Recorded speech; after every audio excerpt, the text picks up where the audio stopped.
Inundações, pragas, fogo e enxofre. A Bíblia está repleta de punições fabulosas infligidas por um Deus vingativo. Essas lendas de morte e destruição podem não estar apenas no passado da humanidade, mas também no seu futuro. O mundo moderno ainda está sujeito ao mesmo tipo de catástrofe que se lê na Bíblia. Mas se tivermos de enfrentar a ira de Deus novamente, talvez seja muito pior. Inundação, praga, fogo, apocalipse. A ira de Deus. Imagine se o nosso mundo fosse transformado por uma tempestade esmagadora.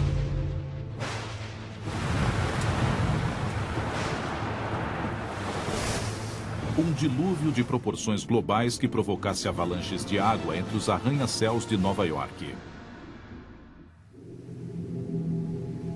Uma inundação cataclísmica que varresse a Ásia e as grandes capitais da Europa.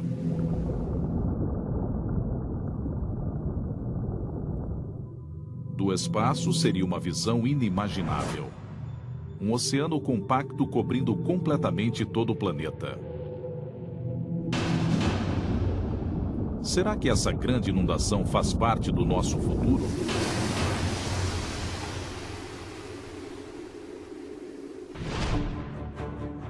As páginas da Bíblia são uma verdadeira coleção de catástrofes. Uma análise mais cuidadosa revela que uma série de desastres naturais verdadeiros pode ter inspirado as lendas bíblicas. E que eles ainda estão entre as grandes ameaças que pairam sobre nós nos dias de hoje. A questão é saber se eles voltarão a acontecer e quando isso ocorrerá. Esse tipo de coisa ainda repercute hoje em dia. E, em parte, é porque as pessoas leem a Bíblia como se estivessem nela. Por isso, as catástrofes naturais da Bíblia causam impacto até hoje. E as pessoas talvez ainda tenham um pouco de medo e se perguntem se elas não podem acontecer de novo. Gênesis capítulo 6, versículo 17. Porque eis que eu trago um dilúvio de águas sobre a terra, para desfazer toda a carne em que há espírito de vida debaixo dos céus. Tudo o que há na terra expirará. Em Gênesis, o primeiro livro da Bíblia, Deus cria todo o universo em 6 dias e o destrói nas 10 páginas seguintes. Deus mandou o dilúvio para punir a humanidade, porque as pessoas tornaram-se corruptas, tornaram-se más, e ele quis praticamente começar do zero, quis se livrar de todo mundo, quis que as águas levassem aquelas pessoas para longe. Acredita-se que há aproximadamente 7.000 anos, uma grande inundação atingiu a região do Mar Negro, cobrindo uma área de cerca de 100.000 quilômetros quadrados. Seria essa a inspiração para a história da ira hídrica de Deus? O Mar Negro fica ao norte da Turquia e está ligado ao Mediterrâneo por um canal chamado Estreito de Bósforo. Mas em 1998, 2 geólogos apresentaram a teoria de que o estreito nem sempre existiu.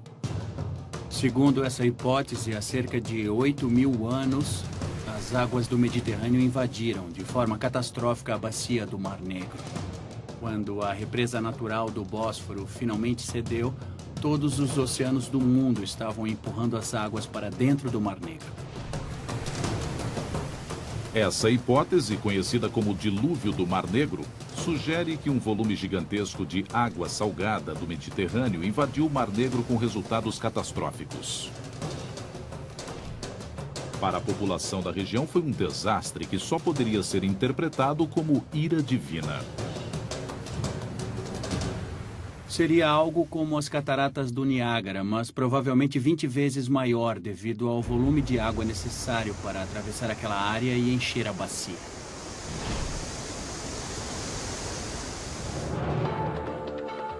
Em 2000, o oceanógrafo Dwight Coleman e sua equipe começaram a mapear o fundo do Mar Negro, em busca de indícios da inundação. O que estamos vendo aqui é um software de visualização. Podemos nos movimentar por aqui e praticamente acompanhar o trajeto do nível do mar na sua subida, à medida que as águas fluíam para dentro do Mar Negro. O canal aberto pela água do mar revela a dimensão do dilúvio. Está bem claro que um canal muito profundo foi aberto quando essa água atravessou o fundo do Mar Negro. Para mim, isso indica que havia um grande volume de água fluindo e que esse fluxo se deu em grande velocidade. Quanto mais rápida a corrente, mais devastadora a inundação. Mas, em última instância, foi a descoberta de conchas de água doce nas águas salgadas do Mar Negro que resultou na prova concreta do dilúvio. Há 7.400 anos havia moluscos de água doce no Mar Negro. Esta concha, de fato, prova que, em uma determinada época do passado, o Mar Negro era um lago de água doce. E por volta de 6.900 anos atrás foi que apareceu a concha de água salgada mais antiga. Portanto, em algum momento desse período de 500 anos é que a mudança aconteceu. Esse evento cataclísmico mudou a paisagem para sempre. Hoje é ciência. Na época, foi aterrador. Acreditamos que havia talvez milhares de pessoas vivendo às margens do Mar Negro na época do dilúvio. E todas essas pessoas foram desalojadas em consequência da inundação. Para os povos agrícolas primitivos, que viviam às margens do Mar Negro antes disso, seria uma visão inacreditável. E pareceria, de fato, que o dilúvio era um evento mundial. Mas o que teria feito as águas do Mediterrâneo subirem a ponto de inundar as águas doces do Mar Negro?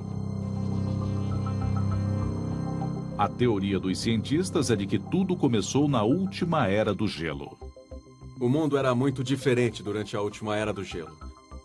Antes de mais nada, havia uma camada de gelo como a da Groenlândia, com cerca de 3 quilômetros de espessura, que chegava ao sul à latitude de Chicago ou Nova York. Ela cobria todo o continente, de forma que era bastante gelo. Mas, há cerca de 11.500 anos, a Terra começou a se aquecer e o gelo que derreteu teve de ir para algum lugar. Obviamente, perdeu-se a placa de gelo de Laurentide com os seus 3 quilômetros de espessura. Ela se dissolveu, derreteu. Toda aquela água foi para os oceanos e o nível dos mares subiu dezenas de metros.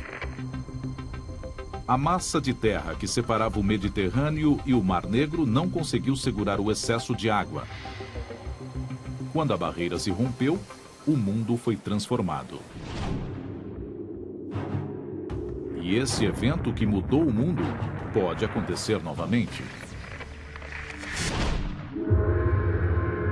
Nossas mudanças climáticas estão acontecendo em um instante geológico. As calotas polares estão derretendo rapidamente e elas vêm sendo medidas por satélites que avaliam a perda de massa das gigantescas placas de gelo da Groenlândia e da Antártida. E essa diminuição do gelo parece que está se acelerando. O derretimento do gelo pode fazer com que o nível dos mares suba drasticamente outra vez. Lembre-se que já com os primeiros 90 centímetros de aumento no nível do mar, haveria 100 milhões de desabrigados nos litorais, perturbando não só o local onde as pessoas vivem, mas todo o curso das civilizações e sociedades.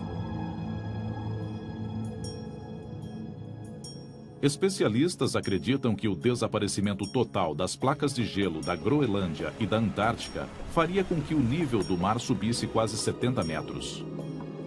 Nenhuma força da natureza poderia provocar um derretimento tão grande do dia para a noite.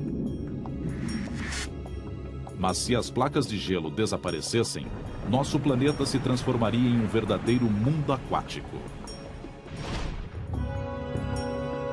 Se chegarmos ao ponto em que tanto a Groenlândia quanto a Antártida derreterem, estaremos em um lugar radicalmente diferente. Seria o panorama mostrado por Uma Verdade Inconveniente, com Nova York destruída, toda a costa leste dos Estados Unidos reconfigurada. Acabaríamos vivendo em um litoral onde antes eram as montanhas Apalaches. o mundo ficaria totalmente diferente. A Bíblia diz que depois do dilúvio, Deus prometeu nunca mais exterminar a vida na Terra. Mas hoje há uma série de catástrofes cataclísmicas possíveis e não podemos ter certeza de que algo não acontecerá, de uma forma ou de outra.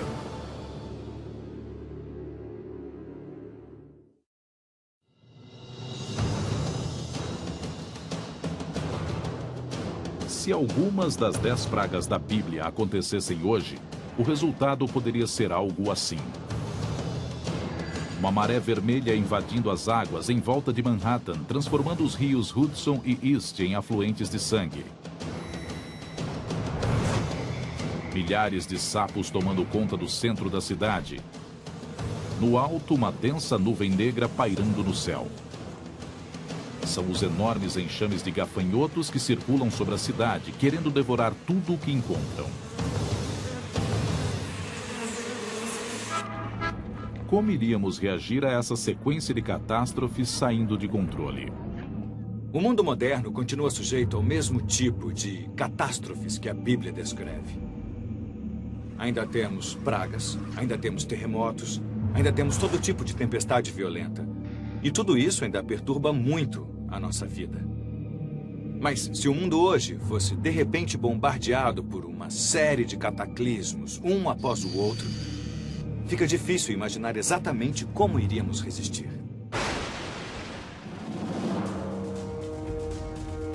Com 10 pragas, Deus se dispõe a destruir um império para libertar um povo. Os israelitas eram escravos no Egito, e o Todo-Poderoso queria que eles fossem libertados. Mas o faraó não queria ficar sem a mão de obra gratuita.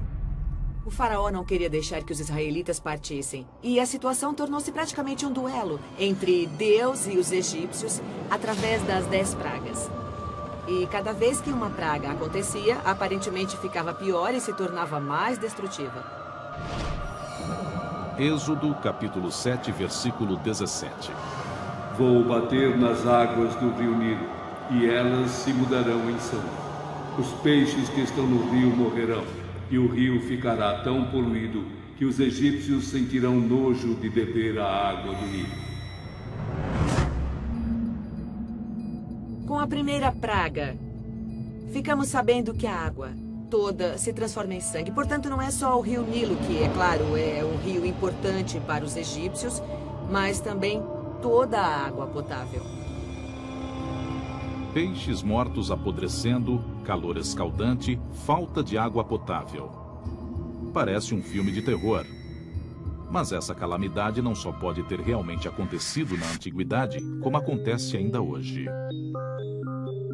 Eu acredito que, lendo essa passagem da Bíblia, a maioria de nós que já estudou esse tipo de problema encontra uma descrição bastante fiel de uma maré vermelha.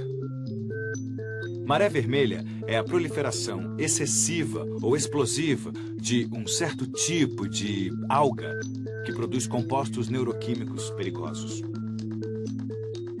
Don Anderson é um cientista graduado do Instituto Oceanógrafo Woods Rowland e um dos principais especialistas em marés vermelhas.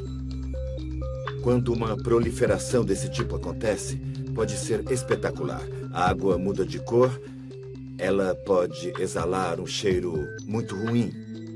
A água pode ficar parecida com sangue ou com aspecto de sopa de tomate, de tão vermelha. Episódios recentes no Texas e na Flórida deixaram o litoral sujo com centenas de milhares de peixes mortos. Os peixes que ficam expostos a algumas toxinas dessas algas morrem em minutos. Uma morte muito, muito rápida. Várias dessas toxinas são muito, muito potentes.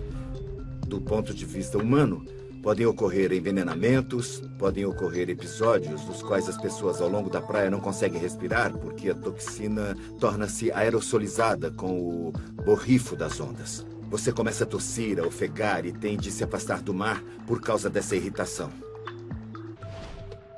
Em uma região como o Delta do Nilo, de um lado fica o mar e há também a água doce. E é nesse tipo de ambiente que vivem muitas espécies que causam a maré vermelha. Deixam a água vermelha, matam peixes ou tornam os peixes venenosos e assim por diante. Eu acho que essa é uma explicação mais consistente.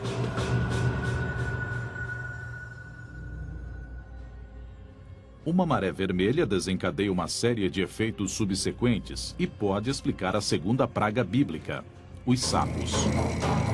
Uma grande proliferação de algas pode baixar o oxigênio da água a níveis extremamente baixos, tornando-a inabitável. Se houvesse uma maré vermelha, não seria despropositado esperar que certos tipos de animais tentassem fugir da água devido a essa condição de pouco oxigênio. Eles não conseguem nadar, não podem ficar embaixo d'água, portanto não é impossível que, após uma grande maré vermelha, os sapos não consigam sobreviver nessas condições e venham para a Terra. Eles morreram na Terra, desidratados e por falta de alimento. Seu alimento eram os insetos e, não havendo predadores para os insetos, era de se esperar que proliferassem os insetos voadores e rastejantes no Egito. Essas foram a terceira e a quarta pragas. As carcaças dos sapos e peixes mortos apodrecendo atraíram um enxame enorme de moscas que assolou os egípcios. Seguiu-se uma enorme infestação de piolhos. Lembre-se de que numa época em que não havia os antibióticos modernos, quando alguém sofria uma infestação de piolhos, os arranhões da coceira podiam levar a infecções que abriam as portas para doenças mais graves. Os seres humanos não foram os únicos afetados. As carcaças em decomposição e os insetos voadores podem transmitir bactérias mortíferas. Foi o que aconteceu na quinta e na sexta praga. O gado de repente começou a adoecer e a morrer. Uma afecção que causava pústulas terríveis. Aqui temos uma explicação maravilhosa de como uma alimentou-se da outra, como uma das pragas, como um dominó. Derrubou o dominó seguinte, da primeira até a 10ª. Atualmente, com os antibióticos, doenças bacterianas podem ser tratadas com segurança. Mas para os vírus não há uma solução tão fácil. E, como nos tempos bíblicos, os animais de criação estão na linha de frente das epidemias mortais. Podem ser vírus da gripe, que estavam anteriormente vivendo em aves, porcos ou outro tipo de animal, até que algum deles sofre uma mutação que permite viver também num hospedeiro humano. As recentes epidemias de gripe suína e gripe aviária são alertas que o ser humano não pode ignorar. Muitos epidemiologistas acreditam que é praticamente inevitável que, em algum ponto, novamente teremos um tipo de gripe aviária que sofrerá uma mutação que lhe permitirá se alojar em seres humanos e que será mais facilmente transmissível. E ela pode ser mais ou menos mortífera.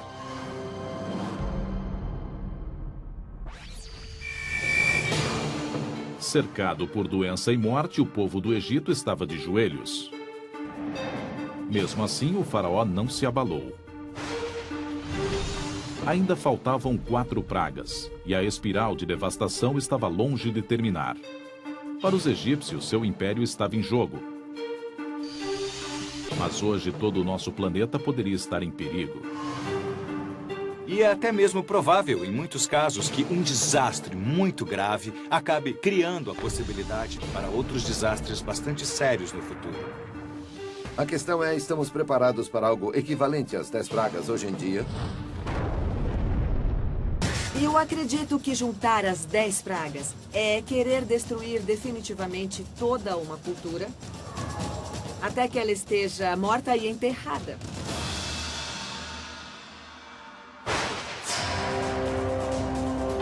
Sem carne, sem peixe, sem água para beber. A 7ª e a 8ª pragas atingiram o celeiro do Egito. Uma enorme tempestade de granizo atingiu as plantações de trigo e um batalhão de gafanhotos famintos dizimou tudo em seu caminho. A Bíblia diz que foi a mais grave de todas as pragas, embora não tenha matado muitas pessoas ou animais. Mas o que ela fez foi matar a esperança de sobrevivência dos egípcios. Hoje, nosso próprio celeiro está ameaçado pelo aquecimento global, que causa mais secas e tempestades mais violentas. É difícil determinar exatamente que problemas a humanidade terá de enfrentar com o aumento das temperaturas. Mas podemos dizer que o tempo vai ficar muito mais esquisito. Para a agricultura vai ser bem mais difícil. E estaremos diante de um planeta com mais pessoas. Juntando todas essas coisas, temos um quadro desanimador. De qualquer forma, são más notícias para a lavoura e para os agricultores. Um planeta mais quente pode também trazer o tormento de pragas modernas. Creio que a maior surpresa que o aquecimento global reserva para nós é o aumento das pragas. Os besouros de casca já estão mastigando as florestas do Canadá. Vemos que há mais mosquitos, com o aumento de todas as doenças que os mosquitos carregam, como, por exemplo, malária e dengue. São coisas que achamos típicas do terceiro mundo, mas com o aquecimento global, as áreas em que esses mosquitos conseguem sobreviver se expandem.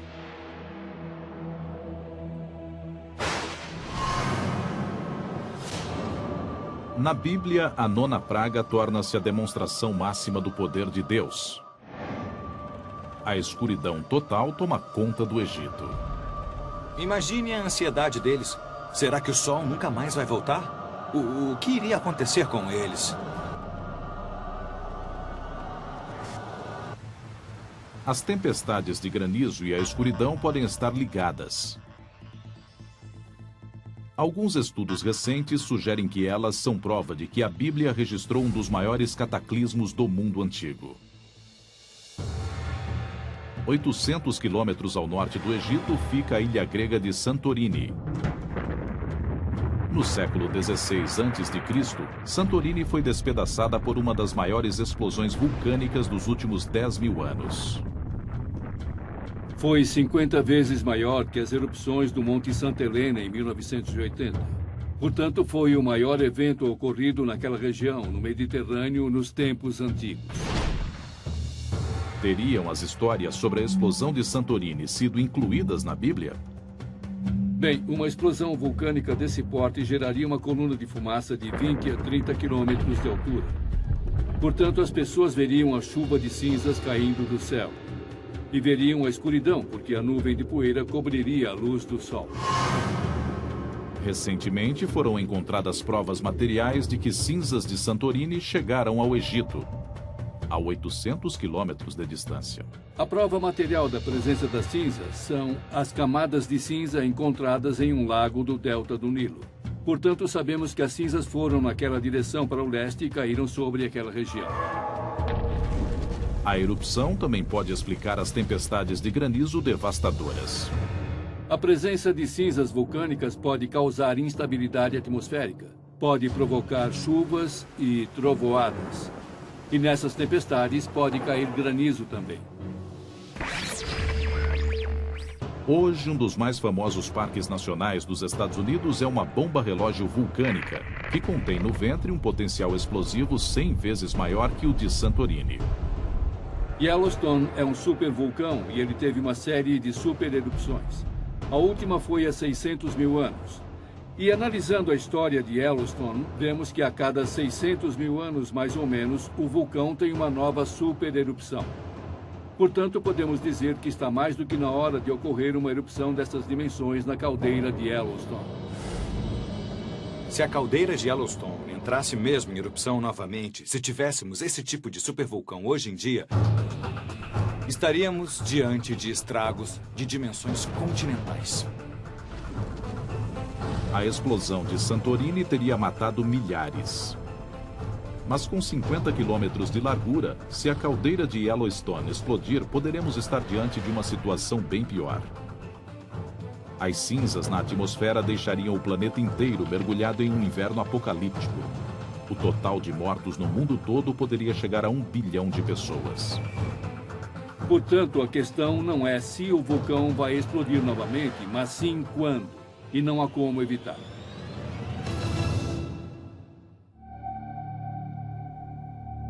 Na Bíblia, o que finalmente convence o faraó a deixar os israelitas partir não é a ruína do império, mas a morte do seu primogênito. A 10ª praga mata todos os primeiros filhos homens do Império. Todas as famílias ficaram de luto. E creio que, de certa forma, essa foi a força dessa praga em particular.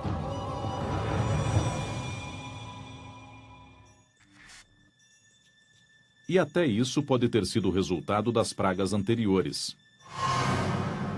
As tempestades de granizo e os gafanhotos que destruíram as lavouras forçaram os egípcios a se alimentar do trigo armazenado.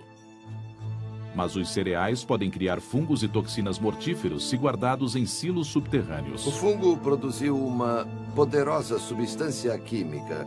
É uma molécula biologicamente ativa que se chama micotoxina. E a menor quantidade dessas micotoxinas, ou seja, umas poucas moléculas, pode matar pessoas e animais rapidamente. E normalmente o primogênito seria o mais bem alimentado. Havia uma tradição de que o mais velho receberia 2 porções. Assim, eles estavam recebendo mais do que as crianças mais novas. Os irmãos recebiam e acabavam morrendo.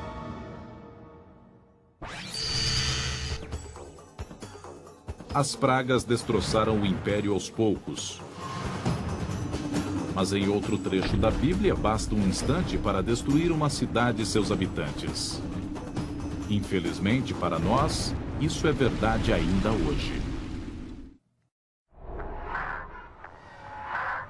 Uma cidade onde o dinheiro fala alto, a diversão rola solta e gente bonita vive cada dia como se fosse o último. Agora imagine uma sombra escura descendo sobre o horizonte de Los Angeles. Brasas e cinzas começam a respingar do alto. De repente, o céu se abre e a ira de Deus se manifesta. Milhões de vidas são ceifadas em um instante. Já aconteceu antes. Gênesis, capítulo 19, versículos 24 e 25.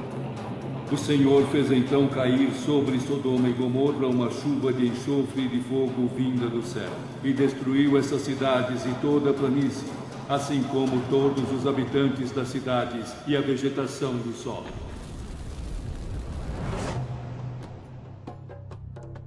Muitos tentaram localizar no mapa essas famosas cidades do pecado. Na década de 1970, arqueólogos escavaram na região que hoje é a Jordânia 2 sítios de cidades abandonadas, que podem ter inspirado a lenda bíblica.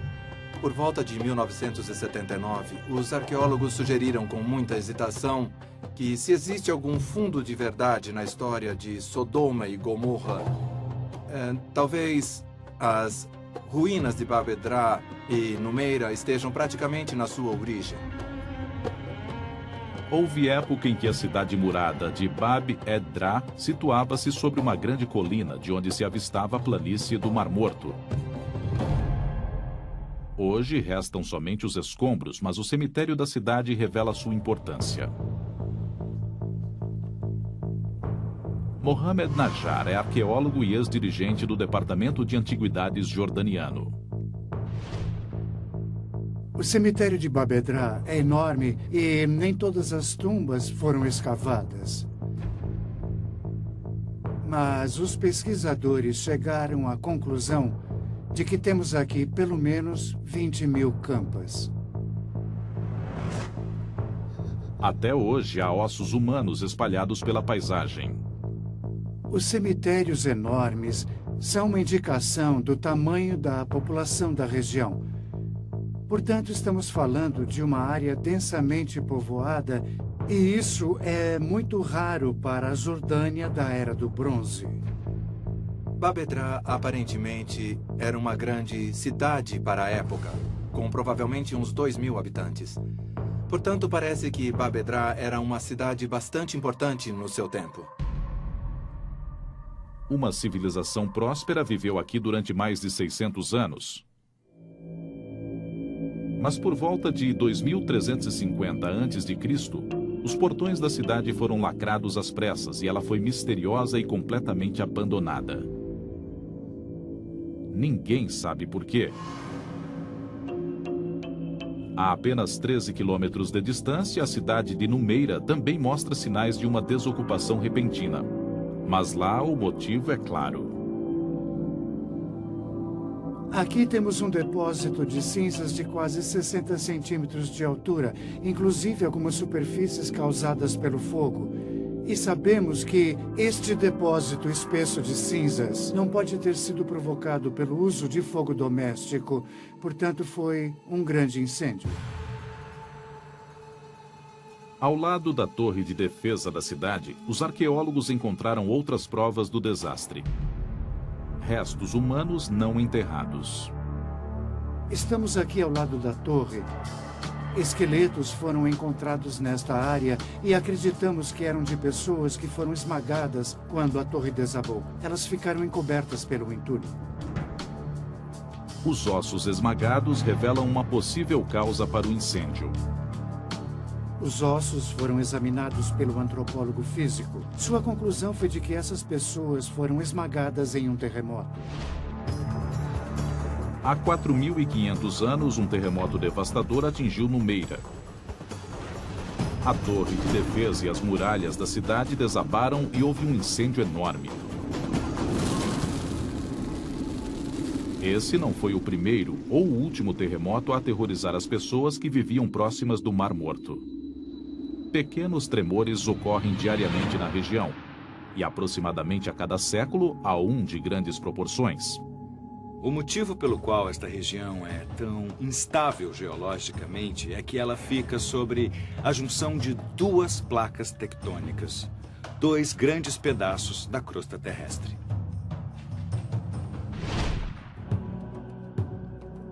E nas proximidades do Mar Morto não é preciso procurar muito para encontrar o enxofre da história. Quanto ao uso da frase fogo e enxofre, a origem do fogo é bastante óbvia. Quanto ao enxofre, é exatamente isso. De forma que estamos falando de fogo e enxofre juntos. O enxofre, tanto na forma sólida quanto gasosa, ocorre naturalmente na região e é altamente inflamável. Quando a Bíblia fala de fogo e enxofre, o que ela está descrevendo é exatamente isto. Os antigos habitantes da região estavam familiarizados com esse tipo de pedra. E é por isso que ela é citada na Bíblia.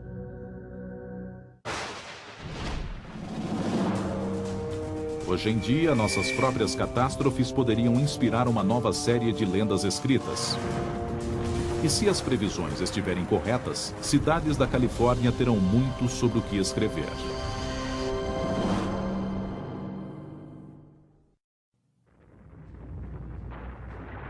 Na antiguidade, um terremoto destrói a paisagem e desencadeia um incêndio que consome tudo à sua volta.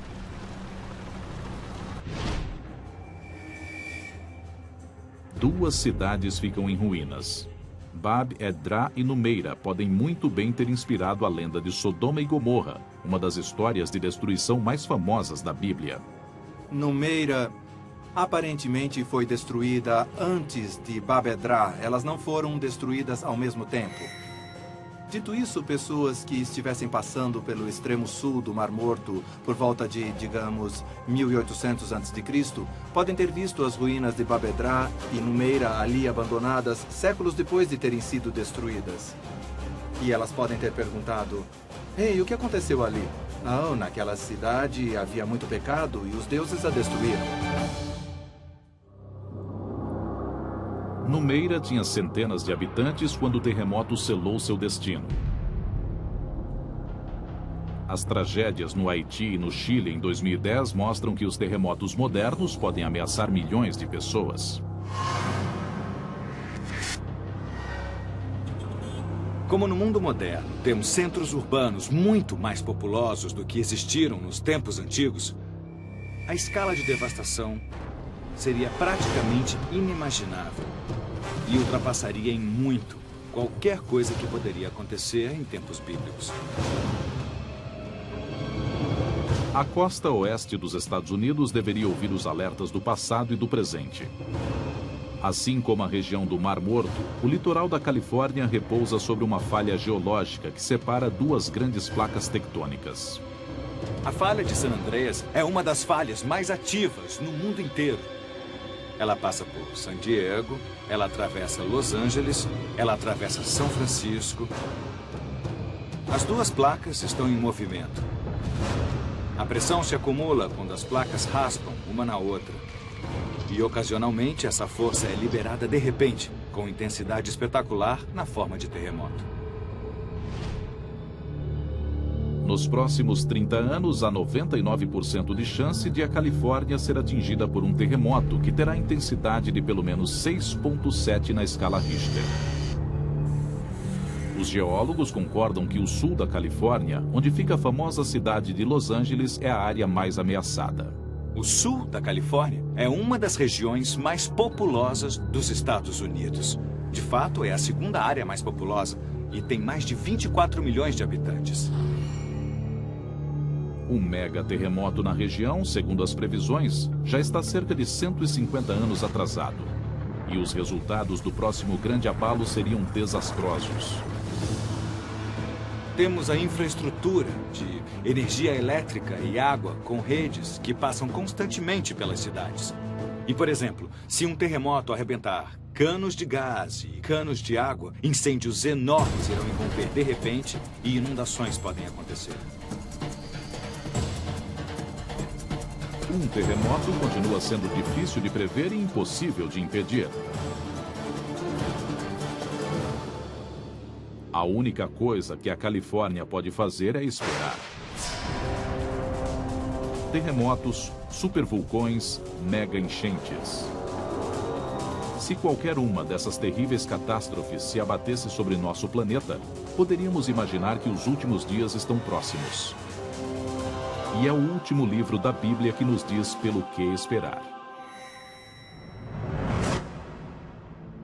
É realmente muito difícil interpretar o livro do Apocalipse. Foi um sonho? Foi realidade?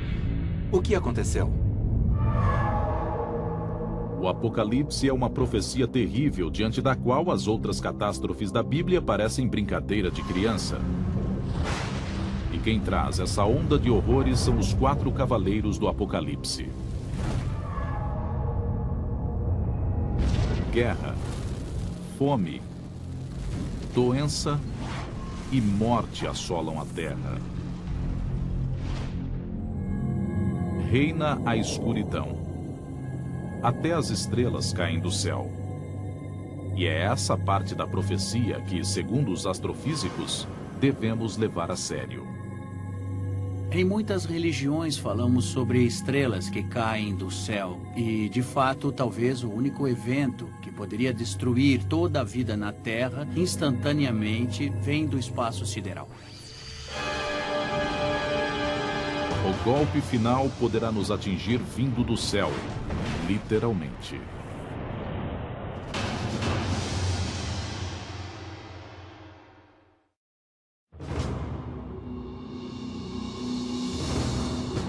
O Apocalipse é o último livro da Bíblia e para muitos é também um vislumbre de como será o fim dos nossos dias.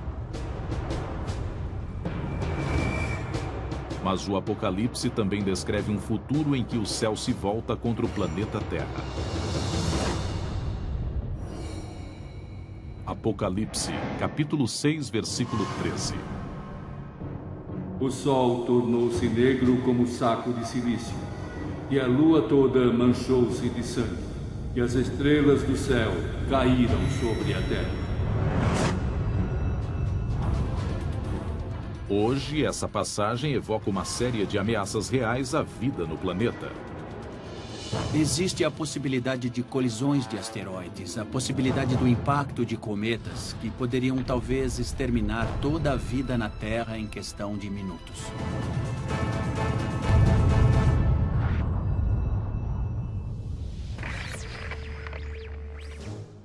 Talvez tenhamos o mesmo destino que os dinossauros.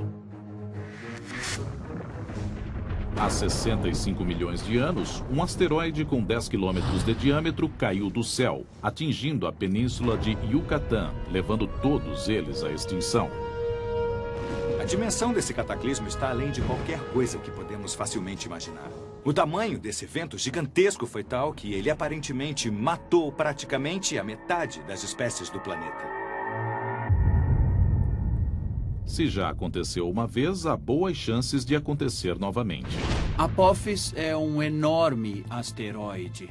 Ele tem cerca de 300 metros de diâmetro. É mais ou menos do tamanho do estádio Rose Bowl. Se esse objeto se precipitasse sobre a Terra, o impacto teria a força de 100 mil bombas iguais à de Hiroshima. Em 2029, Apophis passará tão perto da Terra que poderá ser visto de binóculo. O asteroide chegará a 29 mil quilômetros da Terra, uma distância menor que a de alguns de nossos próprios satélites. Dependendo de como ele contornar a Terra, haverá uma segunda passagem em 2036. E a essa altura não sabemos se haverá um impacto ou não. As estimativas mais recentes mostram que a probabilidade de impacto é de 1 em 100 mil. Mas na realidade não sabemos. É muito difícil falarmos em prever com precisão o trajeto de um objeto destruidor de planetas.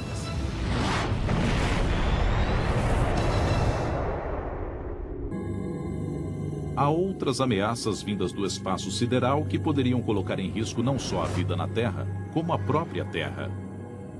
Um evento que poderia literalmente acabar com a vida no planeta seria uma explosão de raios gama. Não saberemos se ela vier na nossa direção, porque a radiação da explosão viaja à velocidade da luz.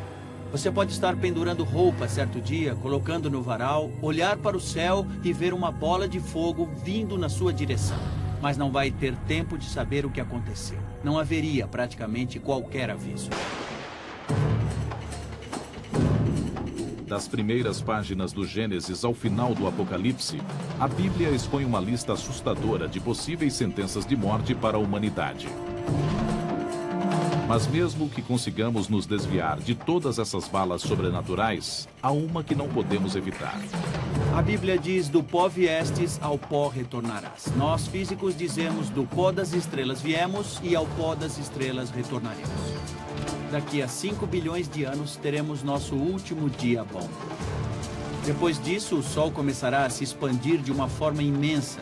Se transformará num gigante vermelho. O céu ficará em chamas. Olhando de um lado ao outro do horizonte, você verá o Sol ocupando todo o céu. Talvez tenhamos de construir nossa própria arca espacial gigantesca e levantar vela rumo a algum outro porto.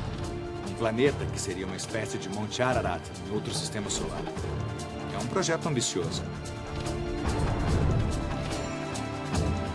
Homens de todas as eras terão de enfrentar seu próprio bombardeio de desastres naturais.